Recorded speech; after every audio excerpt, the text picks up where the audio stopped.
Bonjour à tous et à toutes, bienvenue sur Cap Web TV, sur cette nouvelle émission de Duo Politique qui aujourd'hui, je crois, va faire beaucoup jaser dans les milieux bien pensants. Pourquoi ? Parce que si les 500 000 élus politiques en France sont présentés comme les mandataires les plus proches et les plus appréciés des Français, force est de constater que l'immigration est très rarement sortie des urnes. Donc c'est pour ça qu'aujourd'hui, on va parler du rôle et de l'importance des élections municipales. On va parler du rôle des maires dans l'instauration de la paix sociale. On va aussi parler de la représentation dans le monde politique. Est-ce que c'est nécessaire ? Est-ce que c'est un danger ? À qui profite le crime ? Et bien sûr, on va aussi parler des solutions pour arriver à cette paix sociale. Et pour y arriver, forcément, on a besoin d'invités prestigieux. On a l'honneur aujourd'hui de recevoir à nos côtés Monsieur Azdine Taibi, qui est à l'extrême gauche, d'accord, maire nouvellement élu de Stains au premier tour. Tout à fait. Waouh! Alors moi je dirais un maire communiste élu au premier tour, c'est une belle claque pour le néolibéralisme. Entre autres, bien sûr. Je pense, Monsieur Emmanuel Macron, que vous devriez passer quelque temps à Stains. Alors, pour cette émission, forcément, un grand thème, de grands débats, de grands intervenants. À mes côtés, Juan José Dorado, qu'on ne présente plus. Buenas tardes. Ah, je sais toujours pas parler espagnol.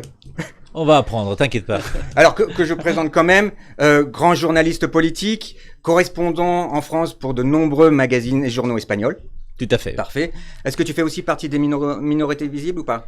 Des minorités invisibles. Invisibles. En tant qu'Espagnol, on ne me reconnaît pas en tant qu'Espagnol. Non. Donc, on va arranger ça. donc, je suis invisible. D'accord, parfait. Et à ma droite, l'immense Stéphane Teki, consultant politique. Comment ça va, Stéphane ? Très bien, toujours heureux d'être avec vous. Alors, Stéphane, j'ai vu ta photo sur Instagram avec Rachida Dati. Est-ce que tu as un scoop ? Le premier scoop, c'est qu'elle n'a pas été élue malheureusement à Paris, voilà, mais elle a fait une très belle campagne, comme j'expliquais à Monsieur le maire tout à l'heure. En off, c'était une campagne très compliquée. Je sais que lui, il a vécu aussi, même s'il était élu au premier tour, mobiliser les électeurs. La politique, c'est avant tout quelque chose sur le terrain où on a des contacts humains. Et c'est vrai qu'avec ce qu'on a traversé avec le Covid, c'était beaucoup plus compliqué. Voilà, mais on a quand même fait un très bon score. Rachida Dati, pour moi, a fait une campagne honorable. Elle a réveillé la droite parisienne qui était endormie depuis de nombreuses années. Et dans les arrondissements qu'on a gagnés, on a gagné tous les arrondissements qu'on avait déjà au départ. Est-ce que vous avez vu la pub là ? Vous l'avez vu, Oui, la pub ? photo, voilà. Vous avez vu ? C'était le scoop. Ok, alors je présume que vous connaissez tous Monsieur Azdine Taibi. Est-ce que je pense que oui. Vous avez vu l'éloge dans Libération. Alors, je vais me permettre de le présenter un peu plus aux téléspectateurs en lisant juste un petit article, un petit extrait de cet article, un très bel article par Quentin Girard pour Libération du 29 juin. Quentin, merci encore, intitulé Azdine Taibi, l'âge mûr. Alors écoutez bien.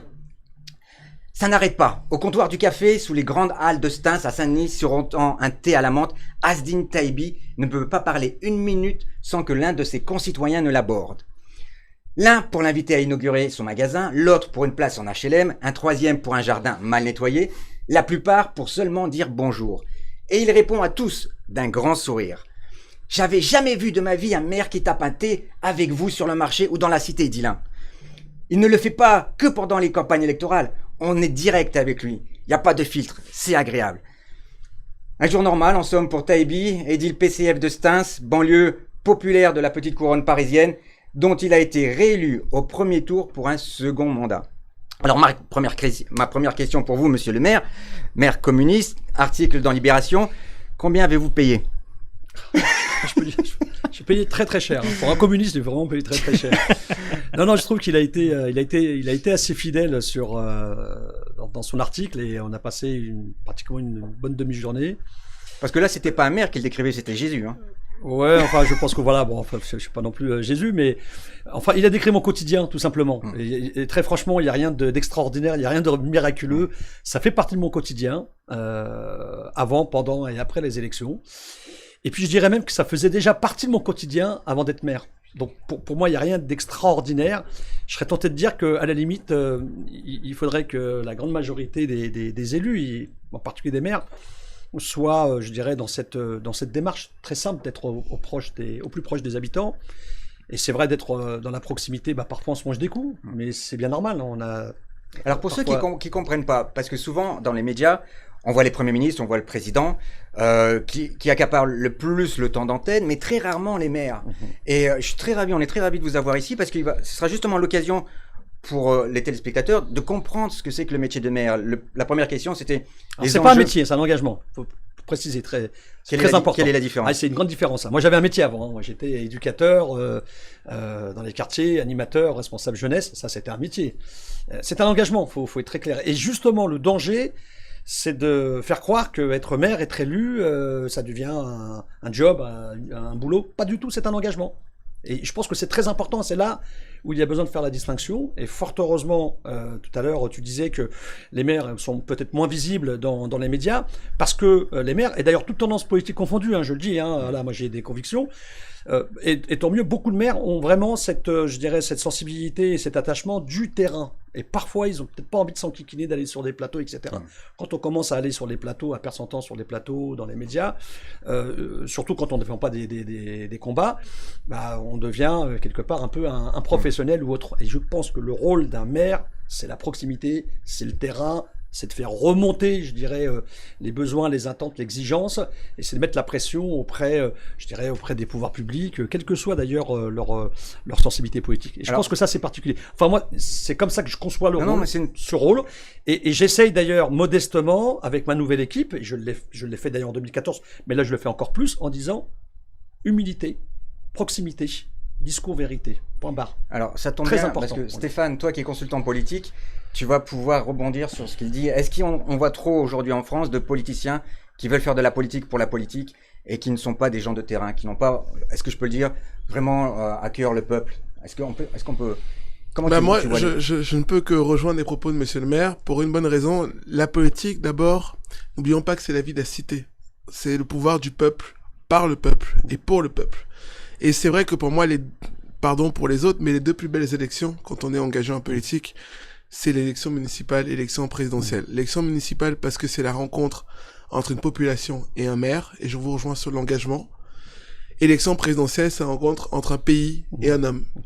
Et pour moi, d'ailleurs, même vous allez dire que cette élection aujourd'hui va à contresens de ce que je dis au courant, pour une bonne raison, parce que l'élection municipale, si vous remarquez bien, dans toutes les dernières années, en 2008, en 2014 et même en 2001, c'est l'élection dans laquelle les gens votent le plus.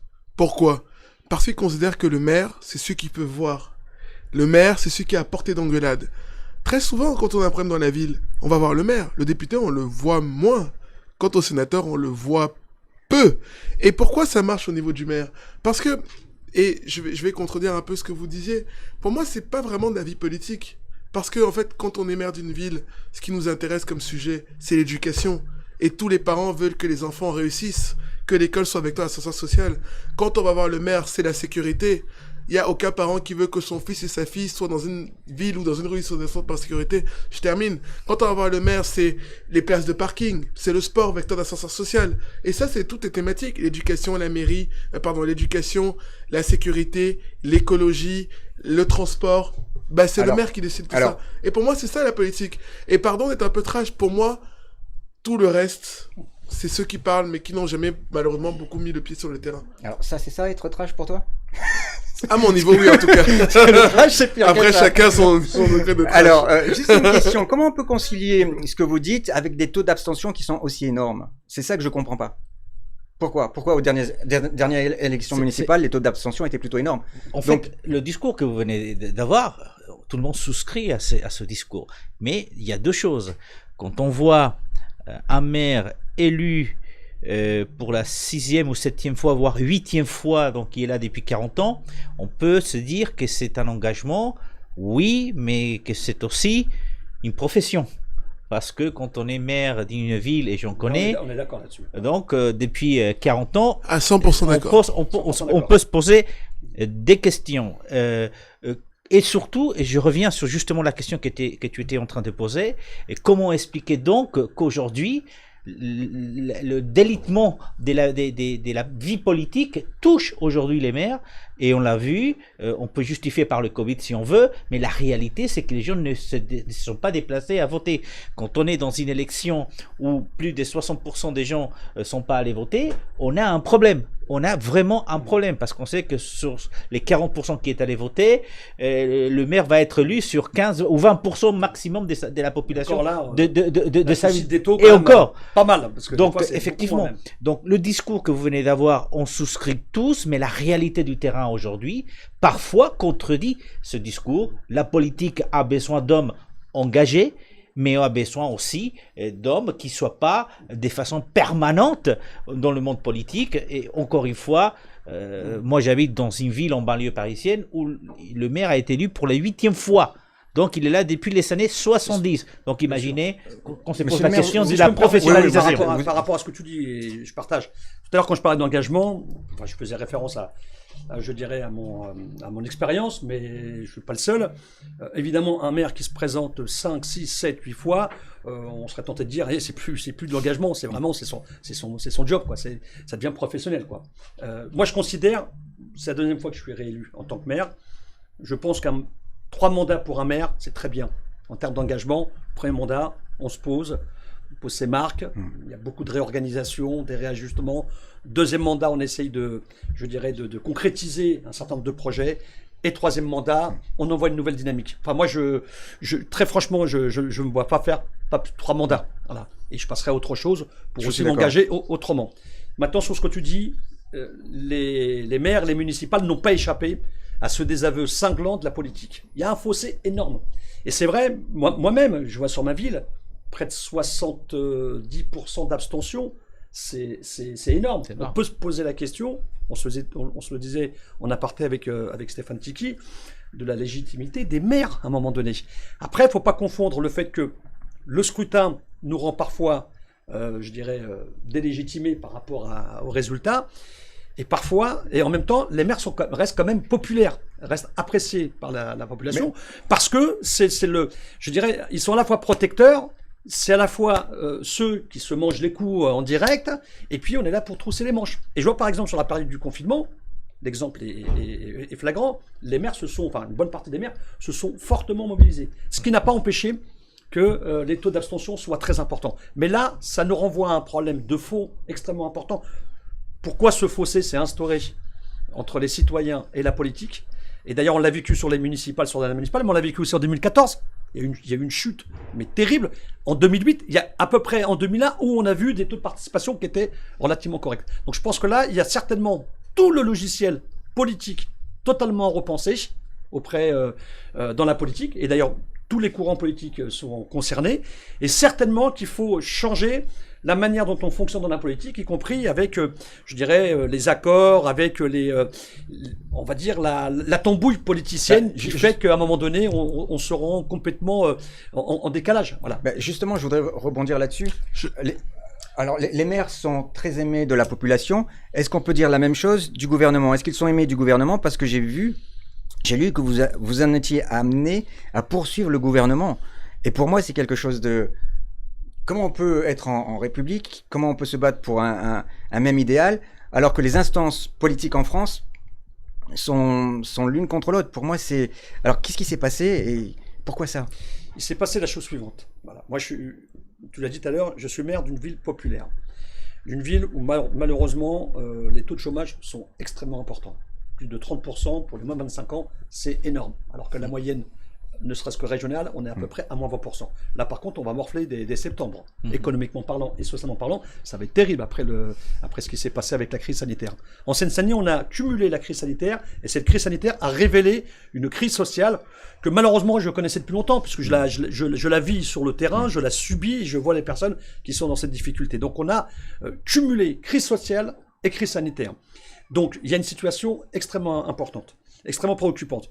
Moi, j'estime à un moment donné, il y a eu un rapport très intéressant, d'ailleurs, qui ont été faits par 2 parlementaires qui ne sont pas du tout de ma sensibilité, qui sont celles de Stéphane Tiki, 2 parlementaires qui ont établi un rapport en 2018, démontrant par A plus B, et 2 parlementaires, d'une part, qui ne sont pas issus de ma sensibilité, pas de gauche, et qui sont même pas issus des départements, mais qui ont eu le courage, et moi je les remercie vivement, qui ont eu le courage de dire, en effet, en Seine-Saint-Denis, il y a une rupture d'égalité, mais terrible, en matière d'éducation, en matière de sécurité, en matière de justice. Chose que je dis depuis très longtemps. Moi, j'ai mis en place un mouvement autour des plumes de l'austérité pour, je dirais, critiquer et puis monter vent debout contre l'État sur la baisse des dotations comment dire, aux collectivités. C'est terrible. À ce temps, c'est plus de 3 millions d'euros que j'ai perdu entre 2014 et 2017. Et c'est autant pour d'autres villes.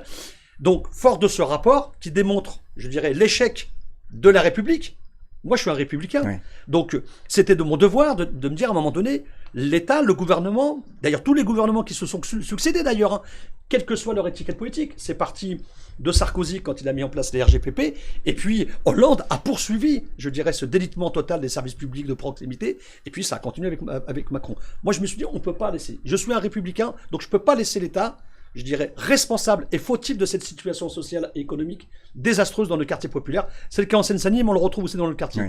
Donc j'ai décidé, dans un premier temps, de déposer un recours administratif auprès du TA de mon département à Montreuil pour justement m'appuyer sur le rapport parlementaire qui est vraiment super, qui est très intéressant, et pour dire il y a une rupture d'égalité en Seine-Saint-Denis, et j'ai besoin que l'État me donne les outils qui consiste à évaluer ou je dirais à doser les financements et les subventions auprès des collectivités et pourquoi il y a cette rupture d'égalité. Donc c'est un bras-de-fer que j'ai lancé contre l'État, non pas pour me faire plaisir, mais pour que ça va être une bataille qui va être très longue, mais justement pour rétablir l'égalité dans nos territoires. On n'a pas besoin de politique de saupoudrage ou de quelques moyens, subsides par-ci par-là, de la politique de la ville, etc. On a besoin de moyens comme tout autre citoyen qui vit en France et dans l'ensemble des territoires français. Point barre. C'est pas autre chose.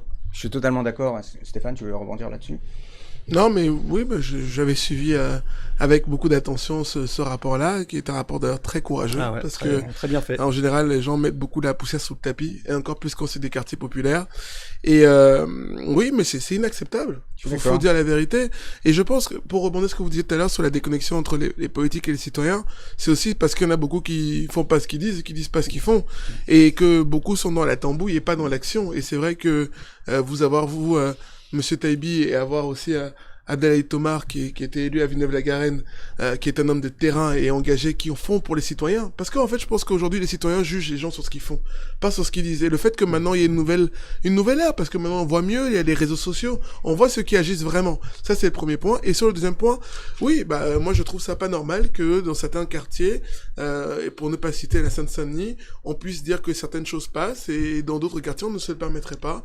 Moi, je fais partie d'une famille politique qui a défendu, et qui a mis en place, d'ailleurs, le statut d'auto-entrepreneur, qui a mis en place les bourses au mérite, qui a mis en place certains d'excellence pour permettre aussi à des jeunes des quartiers populaires qui n'avaient pas accès aux grandes écoles, qu'on disait non, tu habites à Seine-Saint-Denis, tu vas aller à Sciences Po. Ah non, c'est compliqué, tu vas pas pouvoir t'adapter, c'est pas possible. Mais non, on a mis les choses en place pour que peu importe d'où tu viens, peu importe où tu as grandi, à partir du moment où tu as les compétences, tu puisses pouvoir avoir accès. Ce que je vous dis là, ça peut paraître exceptionnel, mais en fait, ça devrait être normal. Parce que quand on est né en Seine-Saint-Denis, ou quand on est né à Paris dans le 7e arrondissement, peu importe d'où on en est, si on a la compétence pour avoir accès à quelque chose, le pays est le même pour tous. C'est-à-dire que le français de Seine-Saint-Denis, il est aussi français que celui qui habite dans le 7e arrondissement. Alors, et c'est pas normal que certains, sous couvert, et je le dis devant vous, parce que je pense la même chose que vous, et moi j'ai entendu plusieurs fois, et même en off, et je sais que vous avez entendu ça aussi. Certains qui disent, oui, mais bon, tu sais, voilà, c'est la Seine-Saint-Denis, c'est un territoire perdu, les gens ne s'y intéressent pas. Bah non, il n'y a pas de sous-territoire dans la République, donc voilà, il faut les traiter. Alors, comme tu m'offres une parfaite transition, parce qu'on va présenter notre nouvel invité. Merci beaucoup, qui nous vient en vélo, hein. Abdel, il a transpiré, donc j'ai dû abandonner, puis j'ai pris Uber parce que... Alors il faut le savoir, hein. C'est Richard Virenque qu'on a avec nous là, hein. Il est beau comme tout. Abdelhaït Omar, merci beaucoup. Alors je vais vous présenter à ma façon. Ex-futur maire de Villeneuve-la-Garenne. C'est une bonne présentation? Ouais, si on peut dire comme ça. Moi, j'aurais même dit futur ancien, futur maire. Alors, comment vous pourriez rebondir sur ce qu'a dit Stéphane Tiki? Non, mais moi, je rejoins Asdine, je rejoins Stéphane. En même temps, je pense qu'ils savent exactement de quoi ils parlent. Hein. Vous savez, pour parler avec autant de tripes et autant de pragmatisme, il faut vivre les choses. Et je crois que ce qui fait la particularité des personnes que vous avez aujourd'hui sur votre plateau, c'est que au-delà de faire de la politique, on représente aujourd'hui un véritable diagnostic, le diagnostic de la réalité. C'est-à-dire que des gens qui souffrent, des gens qui ont besoin aujourd'hui de véritable solidarité, et que ça soit Asdino ou autre, hein, je pense qu'on est les porte-voix de ceux qui disent aujourd'hui, nous ne sommes plus dans une sorte de, je dirais, de gestion occupationnelle, je dirais, de nos territoires, mais plutôt de tirer les citoyens vers le haut. Et moi, ça a été l'objet de ma candidature. Hein. Je vous ai suivi, hein, sur Facebook, et c'est un peu... je vous félicite pour votre travail. Hein. Vous avez une vraie popularité, vous avez fait des choses dans votre ville, et votre défaite m'a plutôt surpris. Ensuite, c'est pour ça en fait que j'ai voulu vous inviter sur l'émission, parce que ça m'a surpris et j'ai vu des choses qui m'ont vachement déçu politiquement, humainement parlant. Je vous ai dit en venant sur cette émission que j'allais les présenter à l'antenne. Donc, si Yanis, est-ce que tu m'entends ? Yanis, alors pour les spectateurs, pour comprendre un peu comment les invités qui sont là aujourd'hui vivent quelque chose de différent de la majorité des élus locaux, je vais vous montrer un peu le stress, la difficulté qu'ils ont eu à mener leur campagne. Alors si on peut montrer cette première vidéo que vous nous avez transmise, ça nous fera plaisir. 6 juin, nous avons appris très tardivement tout à l'heure qu'il y avait la signature d'une convention donc, au niveau de la structure La Fabrique à Kessel, une structure que j'ai moi-même initiée et dont j'ai trouvé le nom, donc avec mes collègues qui sont ici de la majorité municipale, qui avions élu en février 2019 le maire par intérim Alain Bortolamuri. Et voilà, on n'a pas eu d'informations, alors que le maire s'est pointé aujourd'hui sur la structure Kessel avec le candidat En Marche de l'opposition et nombreux de ses colistiers, alors que nous, qui sommes élus de la majorité, et pour démentir toutes les rumeurs, je suis encore premier adjoint de cette ville. Yael Lévy est encore adjointe au maire. Patrick Dicomé est encore adjoint au maire, même si nous avons perdu nos délégations. Et là-dessus, nous avons fait un recours administratif, puisque le maire n'a pas le droit de nous enlever nos délégations. Et nous sommes venus finalement sur la structure Kessel. Il a décidé de ne pas tenir la signature de la convention, prétextant la crise sanitaire, alors que nous sommes, comme vous le voyez, moins de 10. Il a finalement décidé de venir le faire ici en mairie. Et là, on nous a tout simplement interdit l'accès puisqu'ils ont désactivé l'ensemble de nos badges. Ils ont fait entrer l'ensemble des associations et des élus de l'opposition par le parking. C'est scandaleux. Voilà. Et donc là, regardez, je vais vous montrer. Premier adjoint de cette ville. Voilà. Je peux avoir accès à la mairie. Voilà. Monsieur Dicoumet, pareil.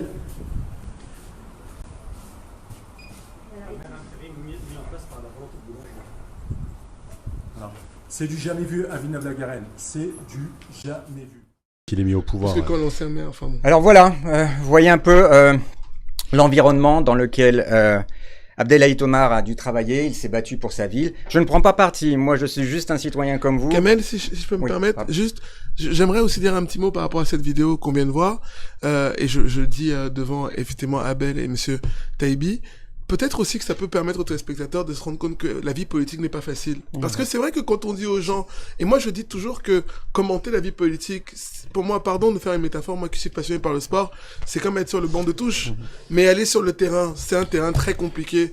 Et on a de la chance d'avoir des élus de qualité qui s'engagent, qui prennent des risques, et ça s'engage personnellement, physiquement. Voilà, et qui font des sacrifices pour arriver là. Et faut rendre hommage à ces gens-là parce que c'est eux qui rendent noble cette histoire d'engagement politique. Si je peux me permettre, j'ai pas vu la vidéo, j'ignorais totalement là ce qui était arrivé à Omar, mais d'une manière générale, je partage ce que vous dit Stéphane sur le fait que la politique, c'est pas le monde de bisounours, hein, loin de ça. Et souvent les coups viennent de vos propres camps. Attention, les coups ne viennent pas forcément toujours, je dirais, des oppositions de nos adversaires. On les voit venir, mais souvent les coups bas, je l'ai vécu, hein. Tu sais. Franchise, hein. Je pense que autour de la table, on l'a tous vécu. Pas en 2020, mais je l'ai vécu en 2014, y compris lors de la préparation des élections municipales de 2014. Souvent, les coups bas. Je suis d'accord. Et je dirais les difficultés viennent parfois de notre camp politique, entre guillemets, je dis bien. Je suis d'accord. Et donc ça, il faut s'armer de Mais force si je pour, puis me permettre, je pense que les élus locaux issus de la minorité visible, c'est comme ça qu'on nous appelle maintenant, ont à faire face à une difficulté supplémentaire. Si je puis me permettre, en regardant la vidéo, on pourrait dire oui, mais c'est de bonne guerre, c'est ce qui se passe en politique. Mais j'aimerais qu'on lise ensemble un texte qu'on a trouvé sur la page Facebook de votre adversaire. Je vais lire ici, et ensuite vous lisez, vous lisez, ok ? D'accord, c'est bon. Donc je lis les premiers. Donc ce sont des commentaires laissés sur la page Facebook de l'adversaire de monsieur Abdel Omar. Alors, on lit les commentaires, je commence. Sur la photo, la maison de l'ancien maire, monsieur Prévost. Bravo, monsieur Pascal. Toutes mes félicitations à vous et à votre équipe. Je vous souhaite le meilleur de vos projets. Bravo Pascal et son équipe. Il faut connaître un peu l'histoire de la ville. Ah, pardon. Excusez-moi, j'ai appuyé. Voilà. Attention, le pire est à venir. Alors, il faut connaître un peu l'histoire de la ville. Mon prédécesseur s'appelait Roger Prévost et non Prévost. Ouf, un Français. Voilà. Ouf, un Français. Des commentaires qu'on peut trouver sur la page Facebook de l'adversaire de monsieur Abdel Omar. Et ça m'attriste. Qu'en pensez-vous? C'est la partie la plus triste, effectivement, de la politique, la plus cruelle. Vous en avez fait référence par votre expérience, tous les deux. C'est vrai que la politique, on l'oublie aussi souvent. Vous l'avez dit, c'est de l'engagement, mais la politique, c'est aussi du pouvoir. C'est du pouvoir, c'est être élu maire, être élu conseiller, avoir une délégation. C'est pour ceux qui se sont engagés le but suprême, hein, c'est aller le plus haut possible. Quand on est engagé en politique, on souhaite aller beaucoup plus loin. Et donc c'est vrai qu'on oublie souvent comment ça se passe. Surtout ce qui est triste, c'est que ça se passe au niveau municipal. On pourrait comprendre cette lutte des pouvoirs au niveau de la députation, des sénateurs, pour être ou pas ministre, etc., et rentrer dans un gouvernement. Mais effectivement, que ça se passe au niveau des mairies, c'est couper l'herbe sur ceux qui souhaitent faire des choses pour sa ville. Parce que je pense que on peut avoir très envie d'être engagé, mais à un moment donné, on est aussi humain et on peut se dire, on n'a pas envie de recevoir des coups tout le temps.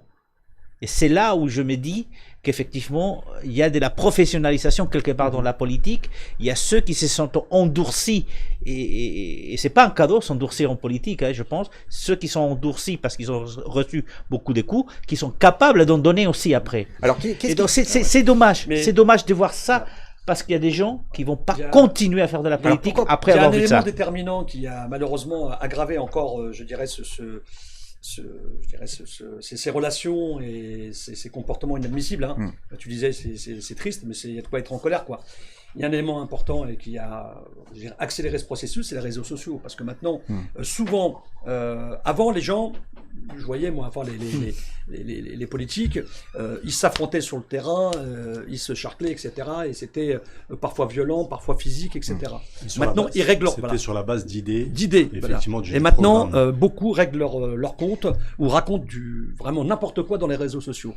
Alors, en même temps, nous trois ici, on se sert des réseaux sociaux et on a bien raison de s'en servir. Mais on voit bien aussi les limites des réseaux sociaux qui donnent encore plus de distance sur le débat, sur les valeurs, sur les combats, sur les actions, et qui quelque part chacun rentre dans un jeu de rôle, quoi. C'est presque théâtral, quoi. On se croirait presque dans la pour aller dans le sens de M. Taïbi, je trouve que avant, vous savez vraiment, c'est un monde, hein, de dire ça, mais je trouve qu'avant, lorsqu'on était mécontent d'un élu ou mécontent d'une action faite dans la ville, on envoyait un courrier en disant monsieur le maire, monsieur l'adjoint au maire, par rapport à l'école, par rapport à telle ou telle place de parking, je suis pas satisfait. Et on restait, comme disait tout à l'heure monsieur Abdel Omar, on restait dans un dialogue citoyen d'échange de comment faire pour améliorer le quotidien des habitants.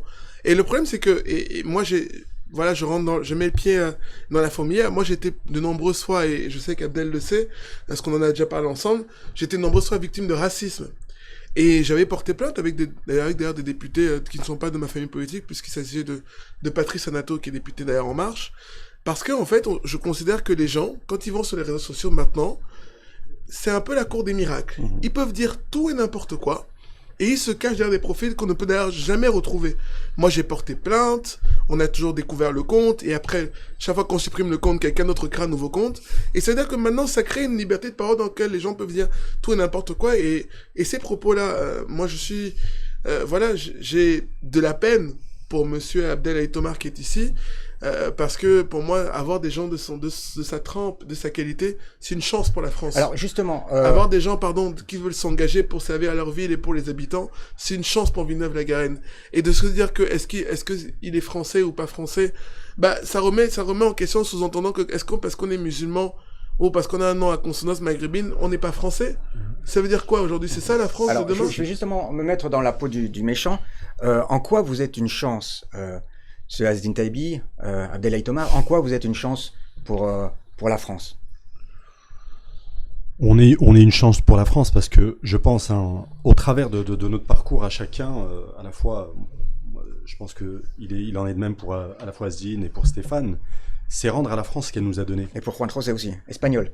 Pardon. Oui, oui. Minorité invisible. Je suis la minorité invisible, on disait tout à l'heure. Vous avez plus de chance que nous, en tout cas. Alors, je disais, c'était pour nous, c'est une manière pour nous de rendre à la France ce qu'elle nous a donné, mais la grande difficulté réellement aujourd'hui de l'engagement de personnes, je dirais, issues des minorités, et ça a été la mienne. On a proposé un programme extraordinaire, un programme ambitieux. Je n'ai jamais, à aucun moment du premier jour de la campagne jusqu'au dernier, été attaqué sur mon programme. C'était impossible. J'ai proposé un débat à mes adversaires qu'ils ont refusé. Ce programme, il était assez simple. C'est de pouvoir, encore une fois, partir de projets, je dirais, d'un territoire qui a été pensé de manière stratégique, avec de la rigueur, pour la création d'emplois, pour permettre aux gamins de pouvoir avoir des parcours d'excellence sur le plan éducatif, permettre, je dirais, une meilleure démocratie participative des habitants, parce que c'est notre parcours personnel. C'est aussi les frustrations qu'on a vécues. C'est ce regard-là avec lequel on regardait les politiques en se disant bah, moi, un jour, si je me présente, je ne reproduirai pas ce que j'ai dénoncé. Vous savez, pendant la campagne électorale, on m'a dit mais Abdel, fais comme ton adversaire, promets, et puis une fois que tu seras élu, tu verras. Non, je ne peux pas faire ce que j'ai moi-même dénoncé. Je ne peux pas faire subir à mes semblables ce que j'ai. Et la difficulté, elle est là, vous savez. Mais pourquoi votre projet n'a pas parlé à plus de monde? Je ne remets pas en cause la qualité de votre projet. Qu'est-ce qui bloque? Moi, quel que soit le projet, à un moment donné, ça bloque. Là où j'ai perdu, les choses, elles sont assez claires, c'est qu'aujourd'hui, il y a eu un mouvement assez massif de personnes qui se sont déplacées, non pas par conviction à l'égard d'un autre candidat, ils se sont déplacés pour faire barrage à un candidat du nom d'Abdel Haït-Omar. On est maintenant, la campagne est passée. Oui, avant la campagne, vous savez, il est mis au second plan, le projet. Avant la campagne, que c'est le plus on est important. dans un département. Il est mis un peu au second plan. On est dans un département extrêmement sensible, les Hauts-de-Seine, une ville où il va y avoir à peu près 1,8 milliard d'investissement, parce que on a à peu près 40 hectares de foncier qui se libèrent. C'est pas rien en face des Jeux Olympiques, à 7 minutes de Paris. Des grands élus de ce département, Abdel, c'est pas le moment, faut pas que tu y ailles. On va te positionner à tel ou tel endroit. Ne t'inquiète pas, faut pas. Voilà. J'ai pris mes responsabilités, je les ai assumées. Mais une grande partie de l'électorat qui s'est déplacé, vous savez, quand je faisais du porte-à-porte, on me disait mais attendez, votre adversaire nous a dit que vous alliez détruire la poste pour construire une mosquée. Et puis quand j'allais dans les quartiers, on disait Abdel Haït-Omar, vous savez, c'est l'ambassadeur des Juifs, parce que j'ai beaucoup œuvré sur le vivre ensemble. Sur cette notion où il fallait qu'on soit unis ensemble, les uns, je dirais, soudés à l'égard des autres. Et donc il y avait un discours qui était porté en direction de chaque électorat. Et là où j'ai été le plus compris, c'est, je dirais, dans les quartiers un peu huppés de la ville, de ceux qui ont compris le message de cette volonté de vouloir tirer la ville vers le haut. Et le plus grand regret, encore une fois, Kamel. Et ensuite, je passe la parole. Bien sûr, malheureusement, et je pense que je suis pas le seul élu. Il y a beaucoup d'élus issus des minorités qui sont présentés. On fait le même constat. C'est cette capacité à amener, je dirais, nos semblables, ces enfants de la République issus des minorités, à leur dire que finalement aujourd'hui, on doit être cet exemple de réussite. Et il y a cette incompréhension-là. Il y a cette. C'est assez difficile à qualifier, mais j'ai eu beaucoup de gens que je connaissais vraiment bien qui m'ont dit. Abdel, nous on s'est pas mis contre toi, on s'est mis du côté du blanc parce qu'on savait que le blanc il y avait plus de chances pour que ça passe. c'est un discours très, très difficile à encaisser, très difficile à Alors, entendre. on va. Je suis un peu ému parce que j'entends, parce que je l'en. Ouais, c'est. Ouais, bref. Ok, on va laisser passer la page de pub et on revient. Network Sport est la chaîne qu'il te faut et qui te donnera toutes les dernières infos et résultats de la planète sport. Donc reste bien connecté pour tout suivre de l'actualité sportive.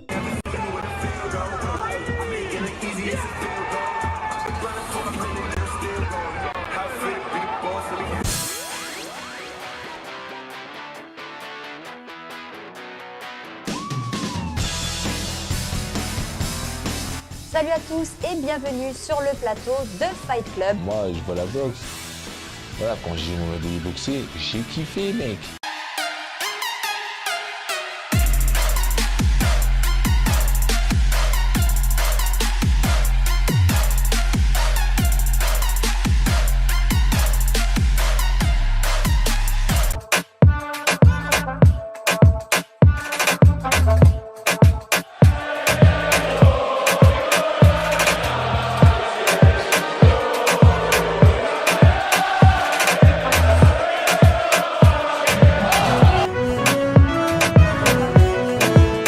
Network Sport est la chaîne qu'il te faut et qui te donnera toutes les dernières infos et résultats.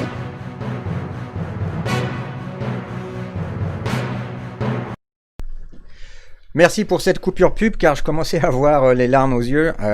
Oui, parce que bref, on se sent tous un peu visés.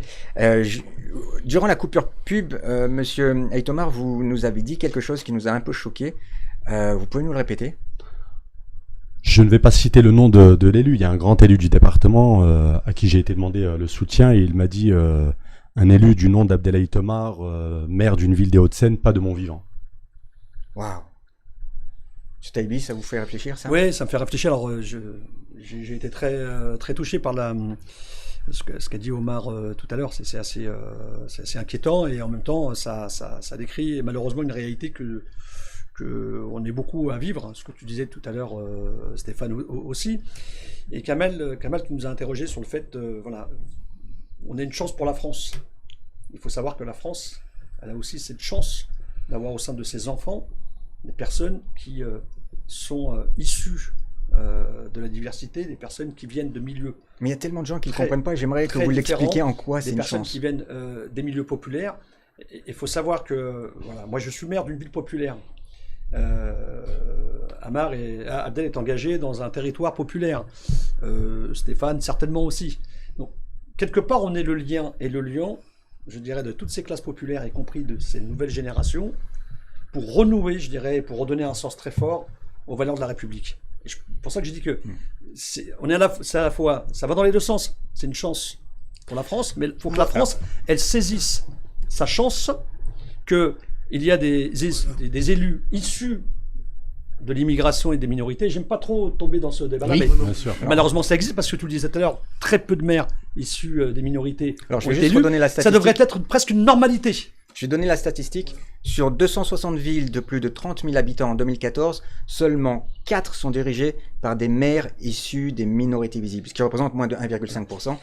C'est très faible. Il y a un petit effort qui a été effectué entre 2014 à 2020, mais on est très loin du compte. Et malheureusement, le fait qu'on ait un peu ce débat-là, on s'éloigne du débat de fond, du débat politique. Et moi, j'aspire un jour qu'on ait le débat politique, parce que quand on aura le débat politique, des idées, etc., avec Abdel et Stéphane, on est évidemment, on peut avoir des divergences sur beaucoup de sujets, et c'est normal. Mais parfois, parce que on est victime de discrimination, de stigmatisation, que parfois on a tendance naturellement à s'aider, à s'entraider, à se rapprocher. Il faudrait qu'à un moment donné, que les choses soient normales, que d'avoir un maire qui s'appelle Asdine, qui s'appelle Stéphane, qui s'appelle Mamadou, qui s'appelle Zoubida, qui s'appelle Maïmouna ou autre, ça devrait être dans la normalité, et ensuite on va sur le débat des idées. Voilà. Juste avant de laisser la parole à Rouen, 30 petites secondes, moi je vais vous dire pourquoi on a une chance pour la France. On a une chance pour la France parce qu'on aime la France. On a une chance pour la France parce que lorsque ces deux personnes que vous avez autour de vous décident de s'engager dans ce territoire, c'est pour servir les autres au défaut de se servir. Alors, je termine ma phrase. On a une chance pour la France parce qu'on a une double culture. On a une chance pour la France parce que des gens dans les territoires perdus de la République, si je peux utiliser le terme, et moi je suis un peu comme vous, j'aime pas tellement le terme minorité visible, Bien sûr. Ben, ces gens-là, pardon de vous le dire, quand ils voient Abdelhaïd Tomar, et moi je suis allé soutenir à Villeneuve-la-Garenne, et je vous le dis ici devant tous ceux qui Devant nous 3 millions de écoutent, spectateurs.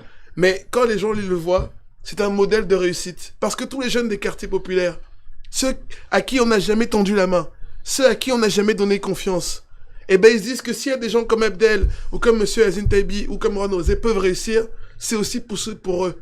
Parce qu'on redonne de l'espoir à ces générations, parce que ce sont des modèles de réussite. Et c'est en ça que c'est chance pour la France. Et peut-être aussi parce que, et je vais mettre un pied encore dans la fourmilière, si on aime tant, parce que nous sommes 20 ans après la victoire de l'équipe de France à l'Euro 2000, si on aime tant l'équipe de France de Zinedine Zidane, de Lilian Thuram, de Marcel Desailly, devenue aujourd'hui l'équipe de France de Kylian Mbappé, d'N'Golo Kanté, de Raphaël Varane, eh ben il faut qu'on puisse aimer une France dans laquelle un maire s'appelle Juan José Dorado, Abdelhaïd Tomar et Azine Taibi. Ça ne doit pas marcher que pour le sport et que la musique. Et là où je termine juste, c'est vrai que Monsieur Taibi a raison. En vérité, regardez, vous avez invité des gens avec des profils différents. Moi, je fais partie de la famille des Républicains. Monsieur Taibi fait partie du Parti communiste. Et la vérité, c'est qu'on devrait s'affronter l'un contre l'autre sur nos idées. Libéralisme, économique, écologie, sécurité, éducation. Et au final, ce qui nous rassemble tous, c'est deux thématiques. L'égalité des chances et la méritocratie. Et c'est pour ça que nous sommes une chance. Alors, je vais donner la parole. Vas-y, Juan. Juste pour rebondir sur quelque chose que vous avez dit, mais ça fait plus de 20 ans que les programmes n'intéressent les électeurs. Ça fait plus de 20 ans. À combien d'élections j'ai eu à couvrir en tant que journaliste, et les électeurs ne s'intéressent pas au programme. Ils le lisent même pas. Mais pourquoi? Mais parce que, tout simplement, les programmes sont devenus, comment vous dire, pas applicables, parce qu'il y a eu beaucoup de promesses. Et vous l'avez dit, vous avez tout à fait raison. On promet beaucoup de choses qu'on ne va pas faire. Donc, à un moment donné, ça fait des décennies, les électeurs ne lisent même plus les programmes. Ils ne s'intéressent même plus les programmes. Et donc, comment ça se passe? Vous le savez mieux que moi. Vous avez parlé justement du racisme. Effectivement, c'est qui celui-là? C'est un arabe, c'est un africain, c'est un maghrébin, c'est un étranger, c'est un polonais, même si on est tous français, même si vous êtes tous français. Mais pour une partie de l'électorat, ça se limite à ça. Et puis, n'oubliez pas, il y a eu un changement du vote depuis les années 80 en France, où il n'y avait pas de l'extrême droite, et aujourd'hui, on ne le reconnaît pas, mais en France, vous avez une extrême droite qui est parmi les plus importantes d'Europe, parce que vous êtes entre 25 et 30% des votes d'extrême droite, ce qui ne se passe pas ni pratiquement en Italie, même si c'est très fort parce qu'ils sont arrivés au gouvernement, mais la réalité, c'est que le vote a complètement changé. Des villes qui votaient complètement à gauche à un moment donné se sont vues commencer à voter à l'extrême droite. Donc il y a ce changement de vote, des mentalités dans une société, vous l'avez dit aussi tout à l'heure, à laquelle on a additionné à la crise sanitaire à une crise sociale qui existait déjà et une crise économique qui existait déjà, et notamment en Seine-Saint-Denis et effectivement dans certaines villes comme vous avez dit. Donc n'oubliez pas, le vote à la société française a changé, et comme on ne s'intéresse plus au programme, on s'intéresse aux autres choses. Les autres choses, c'est la couleur de peau, c'est le prénom qu'on a ou qu'on n'a pas. Juste un exemple, je suis la minorité, on disait la minorité invisible en tant qu'Espagnol, mais je n'ai pas des races particulières africains ou autres. Et donc, j'ai couvert il y a à peu près 8 ans la campagne des Européennes. Et donc, vous savez, les Européens et les Espagnols, donc, peuvent aller dans les listes aux mairies. Ils ne peuvent pas être maires, mais ils peuvent être dans les listes. Donc, je suis allé accompagner une candidate qui était dans une liste dans la ville où j'habitais à l'époque. Et j'ai entendu, quand elle a pris la parole, avec d'autres élus de la liste, quand elle a pris la parole, quelqu'un dire « Mais d'où sort celle-là avec cet accent ?» Donc, on ne voyait pas qu'elle était pas française, parce qu'elle était espagnole. Mais du moment où elle a parlé, c'est pas ce qu'elle a dit qui était intéressant. Le commentaire à côté, c'était d'où elle sort avec cet accent. Donc vous voyez, le racisme, elle est visible, mais aussi invisible. Alors je te remercie infiniment pour cette grosse analyse. Je vais te poser la question à toi, mais je la pose aussi au maire. Est-ce qu'on peut considérer que les élus locaux sont les meilleures armes pour combattre le racisme? C'est une bonne question. Je pense pas que ça soit l'affaire que des élus. C'est l'affaire, je pense, de tout à chacun. On combat le racisme au travers de son voisinage. On combat le racisme dans la vie de tous les jours. Moi, réellement, parce que je suis un pur produit de ce qu'on peut appeler le vivre ensemble. Ça a été mon credo pendant 25 ans. J'ai emmené 139 jeunes, place de la République, après les attentats du Bataclan, alors qu'on était, rappelez-vous, comment dirais-je, j'ai oublié le terme, ça va me revenir, on n'avait pas la possibilité, en état d'urgence complètement, 139 gamins, parce qu'on était épris de quelque chose, on s'est dit là, il faut marquer le coup, drapeau français sur l'épaule, on entonnait la Marseillaise, c'est cet engagement-là, je dirais, dans la vie de tous les jours. Maintenant, il y a des choses qui nous échappent, on en parlait tout à l'heure, il y a un fait nouveau qui est arrivé dans ces élections municipales, c'est les réseaux sociaux, donc les fake news, c'est ça aussi, hein, c'est des choses auxquelles on ne s'attendait pas du tout. Vous êtes tout le temps dans la justification plutôt que dans l'explication d'un programme électoral, voilà. Et aujourd'hui, ce qui intéresse les citoyens, c'est ça. Et le combat du racisme, attention, il est pas qu'à l'égard d'une frange de la population. Moi, j'ai eu du racisme de tous bords. J'ai eu en tant que premier adjoint, le maire étant absent, j'ai dû célébrer Hanouka. Le président de la communauté juive me demande de porter la kippa, ce que le maire faisait habituellement. J'ai été décrié par une partie des gens de la communauté musulmane, disant il a vendu son âme au diable. J'ai pris un homosexuel, sur ma liste. J'étais même moi pas du tout au courant. Ils ont fait leur petite enquête. Donc ça a circulé dans les quartiers en disant comment est-ce que vous pouvez faire confiance à quelqu'un qui est un homosexuel sur sa liste. En fait, vous n'êtes nulle part comme il le faut, comme il se doit. Et je pense qu'aujourd'hui, le travail qu'il faut faire, c'est cette France, je dirais, diverse, c'est cette France forte. Et j'ai eu ce racisme parce que j'étais entouré de pas mal de gens de la communauté africaine. Donc c'est le maghrébin qui est entouré de gens africains, de la part aussi de gens issus d'immigration, de la communauté maghrébine. Donc, je vous le dis, j'ai découvert quelque chose qui m'a profondément et qui remet en question ma vision. À un moment donné, je vais être très honnête avec vous, je n'avais plus foi en la République. 22 ans au service de la République où je pense être l'un des jeunes dans les quartiers à avoir le plus appris la Marseillaise. J'ai eu 1200 gamins qui aujourd'hui entonnent la Marseillaise, la connaissent par cœur. J'ai travaillé tout ça. J'étais le seul candidat à la fin de chaque meeting qui entonnait la Marseillaise. On peut faire ce qu'on veut, malheureusement. Vous avez un électorat qui est resté sur le principe de c'est quelqu'un de confession musulmane, il faut faire barrage aux candidats la stigmatisation, de confession musulmane. La stigmatisation est énorme en politique et le problème c'est que, par exemple, un élu blanc qui crée sa liste de personnes blanches, et je ne tombe pas dans le racisme, c'est juste pour vous expliquer la situation. On ne l'accusera jamais de communautarisme. Mais si un élu issu des minorités visibles décide de s'entourer de personnes de minorités visibles afin d'être plus proche de sa population, on l'accusera de communautarisme. Et je trouve ça désolant. C'est ce que j'ai vécu par certains courriers et certains commentaires qui m'accusaient de faire du communautarisme, puisque j'ai constitué mon exécutif. Et j'ai constitué mon exécutif non pas sur la base d'avoir des Kassem, des Maïmouna, des Faudier et puis des Stéphane, mais sur la base d'engagement et sur la base de motivation. Voilà. Et pour moi, je me suis même pas posé de questions de compétences, mais forcément, une certaine, je dirais, élite vous renvoie, je dirais, la responsabilité en pleine tête, le fait, c'est très communautariste. Mais pour revenir sur le racisme, je partage ce que dit Abdel. Bien sûr que c'est l'affaire des élus, y compris des élus de terrain et des élus locaux, que de combattre le racisme. Moi, je le combats, y compris pas depuis que je suis maire. Je suis un militant convaincu antiraciste. Et on peut être militant antiraciste et pour autant, je dirais, dénoncer les inégalités, les injustices que l'on peut vivre, ou en tous les cas que l'on voit dans nos quartiers, comme les injustices qu'on peut voir un peu partout dans le monde. Voilà. Mais en même temps, la question du racisme, je parle pour la France, je ne parlerai pas pour d'autres pays, elle doit être aussi combattue par les institutions. Et malheureusement, souvent, et ça, on peut dire qu'on paye aussi, et je le dis très clairement, et Libé l'a bien repris, on paye aussi cette politique qui a créé un amalgame et qui a enfermé je dirais, les jeunes des quartiers populaires dont je faisais partie, dont je fais toujours partie dans les années 80, en disant, voilà, le combat contre le racisme, il va se faire avec SOS Racisme, il faut suivre cette mouvance, etc.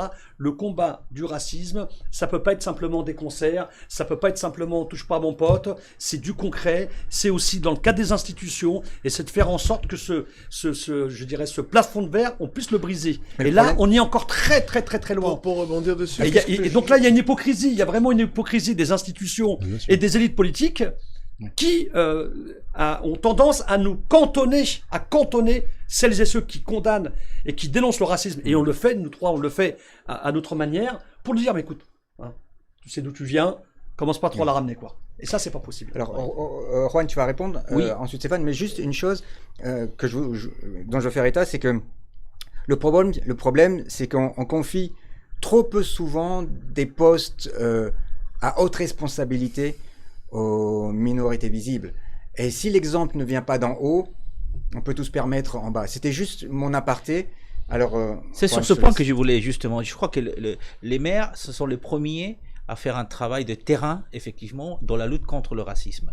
Mais le problème, c'est que si ça se passe plus ou moins bien au niveau des maires, quand on voit chez la députation, combien de députés sortis des migrations ou des minorités visibles, comme tu veux, il y en a.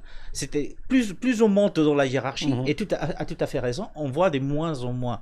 Donc je me pose la question à un moment donné, est-ce que en France, on m'a dit souvent non, la France ne pourra jamais faire ça, mais est-ce qu'on ne pourrait pas penser à un moment donné, comme les Américains, aux discriminations positives? Parce qu'à un moment donné, on est en train de le faire ici pour les femmes.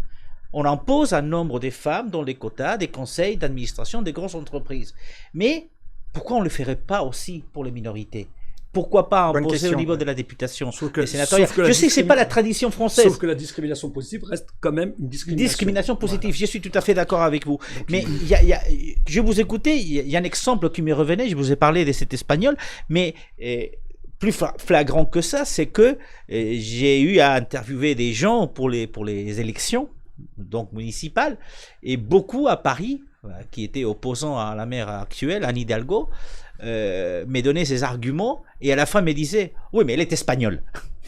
Donc vous voyez, à la fin, quand on n'a plus d'arguments pour dire qu'on vote contre quelqu'un, on va sortir le fait de son origine. Mais pensons en France que peut-être faut-il aussi changer ses mentalités et penser, je vous dis, ça peut s'appeler discrimination positive ou autre, mais il va falloir trouver des mécanismes qui imposent, entre guillemets, qu'il y ait au niveau des députations, des sénateurs, et peut-être plus haut, effectivement, des gens compétents, parce qu'on sait aujourd'hui que parfois tu n'es pas député ou tu n'es pas ministre parce que tu n'as pas la bonne couleur de peau. Stéphane, tu veux rebondir, je crois. Plusieurs choses. Déjà, sur ce que disait tout à l'heure Abdel et Thomas. Je suis d'accord avec lui. Moi, je pense que, et monsieur le maire le disait aussi, c'est pas les élus locaux qui doivent lutter contre le racisme. C'est la société tout entière qui doit lutter contre le racisme. Mais c'est la responsabilité, je veux dire. Parce que le racisme, d'abord, pardon, je vais peut-être remettre l'église au milieu du village. Le racisme, c'est un délit. C'est pas une opinion, un avis, une divergence, c'est un délit. Donc, la lutte contre le racisme, que ce soit un racisme sur la couleur de la peau, sur l'origine, sur la race, sur la religion, c'est pas l'affaire de quelques-uns. Quand Abdel était victime de racisme, c'est pas le problème d'Abdel, c'est le problème de tous. C'est le problème de la République. Ensuite, moi je pense que c'est la société qui doit montrer l'exemple. Mais la société, c'est toute la société. Parce qu'on doit pas être cantonné à dire que quand on fait de la politique, les élus locaux doivent le faire. Non, c'est les élus locaux, c'est les politiques, c'est la police, c'est la justice, c'est les entreprises, c'est toute la société dans laquelle on vit. Et l'État aussi. Donc, doivent condamner les actes racistes. C'est pas que les victimes de racisme, nous, on le fait là. Et d'ailleurs, moi, je suis très content que Juan Rosé, qui lui soit de la minorité, entre guillemets, non visible, condamne le racisme. Parce que le racisme, ça touche aussi Juan Rosé, qu'au racisme anti-espagnol. Le racisme ne doit pas concerner que des gens parce qu'on a de couleur de peau noire ou d'origine maghrébine. Le racisme, c'est l'affaire de tous. Ensuite, moi, je pense que quand j'entends les témoignages des uns et des autres, je vais faire un peu de politique, pardon, je pense peut-être qu'aussi, il faut qu'on se dise que c'est peut-être la fin de ce fameux vivre ensemble qu'on a tellement vendu pendant des années. Et moi, je jette un pavé dans la mare. Est-ce que à la place de vivre ensemble, on pourrait pas plutôt faire le faire ensemble?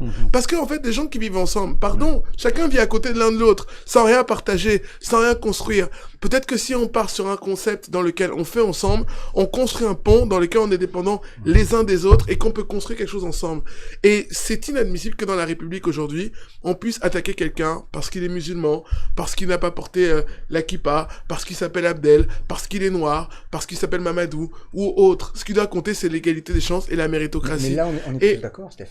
Non, enfin tous d'accord, pas tous, puisque Abdel Thomas a été victime. Donc ça veut dire que il y en a qui ne sont pas d'accord. Et moi, je suis opposé à la discrimination positive. Je vais vous expliquer pourquoi. Parce que je considère, et je pèse mes mots, que si on accepte une discrimination positive, ça sous-entend que la société dès le départ elle est raciste. Et ça veut dire que le racisme est accepté par la République, que la République autorise donc le racisme. Mais je vais m'aller au bout de ma pensée. Je pense d'ailleurs que ma famille politique l'avait proposé à une époque, et je l'assume. Bon, on avait proposé le CV anonyme. Moi, j'ai donné l'exemple. Non, mais moi, j'étais déjà contre. Au-delà.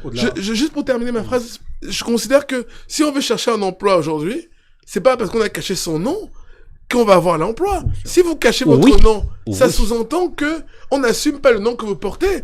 Donc c'est parce que vous vous appelez Abdel, peu importe votre compétence, peu importe votre intelligence, peu importe vos savoir-faire, qu'on ne vous prend pas. Mais de toute façon, si Abdel est candidat et qu'il a masqué son nom pour être entraîneur, pour avoir dans un poste d'entreprise, le jour où il va arriver à l'entreprise, je vais le voir. Non, mais je vais voir que il ressemble plus à Abdel que moi, à Mamadou. Il y a une urgence absolue, c'est de lutter contre toutes les formes de racisme. Et malheureusement, c'est souvent à géométrie variable. C'est malheureux, faut le dire. C'est à géométrie variable. Et c'est ça qui crée la confusion, le flou, et qui crée souvent des comportements de personnes qui n'ont plus confiance en la République. Le racisme, d'ailleurs, on devrait parler que de racisme. On n'est pas obligé de rajouter racisme, antisémitisme, islamophobie, racisme dans son ensemble. Est-ce que vous considérez quelle que soit la personne qui est touchée, si elle est atteinte par rapport à ça, la République doit protéger tout le monde. Monsieur Taïbi est maire, hein. Il a été élu au premier tour. Rachida Dati a été garde des Sceaux de la République. Elle a été aussi élue au premier tour. Et des gens comme Abdel et Thomas, c'est des qui auraient parié dans le 7e arrondissement. Qui aurait pu imaginer quand Rachida Dati est dans le 7e arrondissement, où moi j'ai vu, elle a été souvent traitée de pardon d'expression, de beurette. On a dit on veut pas de mosquée dans le 7e arrondissement. Eh ben, elle a réussi à être élue au premier tour, et c'est la seule maire dans tout Paris à avoir été réélue au premier tour. Parce que la compétence et la méritocratie doivent être pour moi ceux qui permettent de faire les ponts pour lutter contre le racisme. Stéphane Tiki, président. Vous allez encore me faire perdre des copains. Encore une fois, faisons preuve de pragmatisme. C'est une excellente question, mais je pense que le problème est assez complexe parce qu'aujourd'hui, à la fois sur le plan politique national, celui qui donne le cap et l'orientation, je dirais, de nombreux politiques, c'est aujourd'hui le score du Front National et du Rassemblement National. Et ça, on peut faire ce qu'on veut, il existe, il est ancré, il est dans les territoires. C'est-à-dire sur, par exemple, l'événement, la manifestation concernant Adama Traoré, vous avez vu au sortir du confinement, je dirais, ce que ça a suscité chez de nombreux Français qui ont bravé, je dirais, les interdictions pour aller dire haut et fort. Parce qu'il en reste encore des personnes qui condamnent ce racisme. Et sur la classe politique, un silence total. Pourquoi ? Parce qu'on a peur sur son territoire de pouvoir perdre un électorat qui est là, qui est parce qu'il s'appelle donc, c'est Traoré. Donc en réalité, Kamel, pour répondre à votre question, il y a deux niveaux où il faut combattre le racisme aujourd'hui. Il y a le niveau sommet, c'est-à-dire de la classe politique dirigeante qui doit aujourd'hui assumer ses responsabilités et savoir dans quelle France on veut vivre dans les années à venir. Et il y a le bas, les écoles, comme dans certains pays aujourd'hui. Je ne vais pas les citer, vous avez la Norvège, vous avez la Suède et autres, où il y a un travail dès la maternelle sur cette notion tu le disais tout à l'heure, tu as raison, on ne choisit pas son voisin, donc on ne choisit pas de vivre ensemble, mais on peut choisir de faire ensemble. J'ai envie de faire des choses avec mon voisin. Donc c'est les deux, je dirais, extrémités où il faut faire ce travail. Il faut assumer cette notion. Il y a des hommes politiques qui ont eu le courage de bousculer nos institutions républicaines. Moi, je pense à Nicolas Sarkozy quand il l'a fait notamment avec les prépas intégrés. C'est là où on a vu des commissaires de police issus des quartiers intégrer ces écoles-là, qui ont été remis en question notamment par François Hollande par la suite, alors que normalement ça devrait plutôt être encouragé. Non, je pense que il faut de la gauche, la plus à gauche, vers la droite, la plus à droite, qu'on ait un discours commun et qu'on l'assume et qu'on se le dise de manière à ce que aux extrémités de tous bords, qu'il s'agisse du Rassemblement national, que l'on entende en se disant aujourd'hui, effectivement, c'est un délit, c'est puni par la loi, parce que là aussi, il y a une liberté d'expression à ce niveau-là qui n'est plus condamnable. Ouais. Quand vous avez quelqu'un comme Éric Zemmour, qu'on laisse aller sur les plateaux de télé, qu'on légitime quelque part en lui disant « lâche-toi parce que c'est toi qui nous permet de faire de l'audience », quand tu arrives avec des propos, je dirais, ultra déplacés à l'égard de certaines communautés, on n'aide pas la République. On n'aide pas justement cette lutte contre le racisme-là. Voilà, il faut... Alors, est-ce que, juste, je me permets, parce que on arrive bientôt à la fin, mais ce que vous venez de dire est super intéressant. Est-ce que vous pouvez rebondir sur ce qu'il a dit, sur le fait que lorsqu'on laisse parler certaines voix, on ne contribue pas à la paix sociale? Oui, mais bon, bah là, c'est la responsabilité de nous journalistes, forcément. Et pas nous journalistes, les directions de nos médias. Parce que souvent, c'est le cas d'Éric Zemmour, vous l'avez dit, et il est imposé par la direction dans la chaîne. Donc, il a un accord. Il est imposé. Qu'est-ce que tu entends par là? Non, c'est-à-dire Éric Zemmour a un contrat avec la chaîne, avec CNews, et donc pour être éditorialiste, chroniqueur. Et donc, il est éditorialiste, chroniqueur. Ce n'est pas un invité de Mme Kelly, pas du tout. Hein, elle est là pour présenter. Donc on institutionnalise un peu son point de vue. Mais c'est le cas aussi de M. Berkoff du côté de LCI. Donc on a un certain nombre d'accords entre éditorialistes et chroniqueurs qui sont imposés par la chaîne dans ses émissions et nous journalistes on gère ou on participe aux émissions. Moi, pour avoir collaboré avec CNews, je connais un peu le sujet. Donc nous on a une responsabilité forcément. Peut-être notre première responsabilité c'est de nous taire. Parce que parfois, quand on a des commentaires, on invite quelqu'un sur le plateau et on ne coûte pas, on ne dit pas non, mais ce que vous venez de dire, c'est intolérable, vous ne pouvez pas dire, ou on ne rêve pas. Ce que la personne vient de dire, c'est notre responsabilité. Tu veux dire qu'il y a trop de journalistes qui sont complaisants et qui laissent... Pas complaisants, parfois, je ne veux pas parler des complaisances, mais c'est vrai que parfois, quand tu as des invités dans les plateaux qui sont capables de dire tout et n'importe quoi, je reconnais que parfois, on se tait, on laisse dire et on essaye de passer à autre chose. Le problème, c'est quand ça se passe dans des chaînes nationales, c'est très problématique. Ils sont sous les ordres Alors on va juste politique. Il nous reste à peu près 30 secondes. Il faut toujours travailler contre le racisme, mais à tous les niveaux. Comme vous avez dit, tout à fait. Je suis tout à fait d'accord avec toi.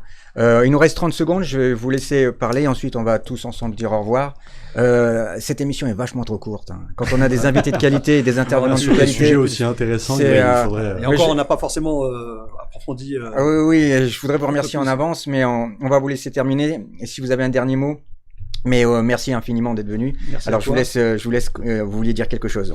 Très rapidement sur la question des médias, parce que évidemment, je rejoins ce que disait Abdel, la responsabilité de la classe politique dans son ensemble. Et quand on voit la percée du FN et maintenant de la RN, c'est inquiétant. Alors les médias aussi ont une responsabilité très importante, parce que malheureusement, certains médias ont aussi la responsabilité et sont sous la tutelle de politiciens. Voilà. L'exemple de Zemmour sur CNews, c'est juste insupportable.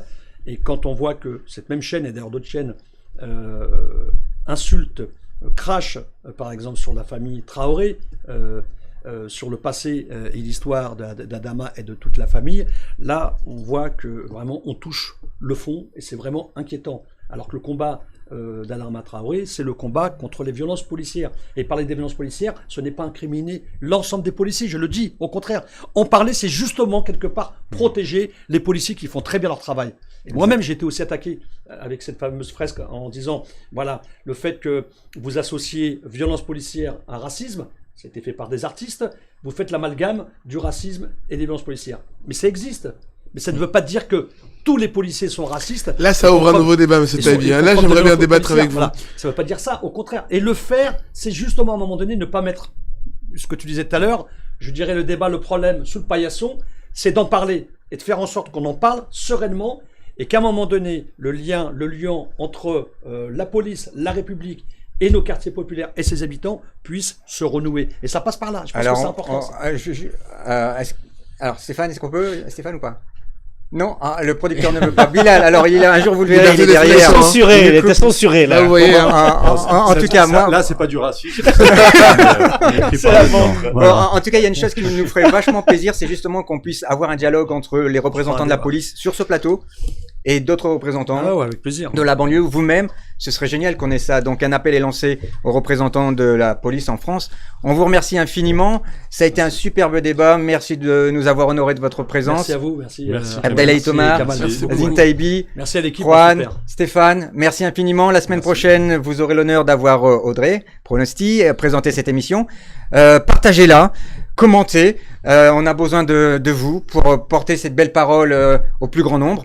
Et puis voilà. Et puis Abdelhaï Tomar va reprendre son vélo et partir.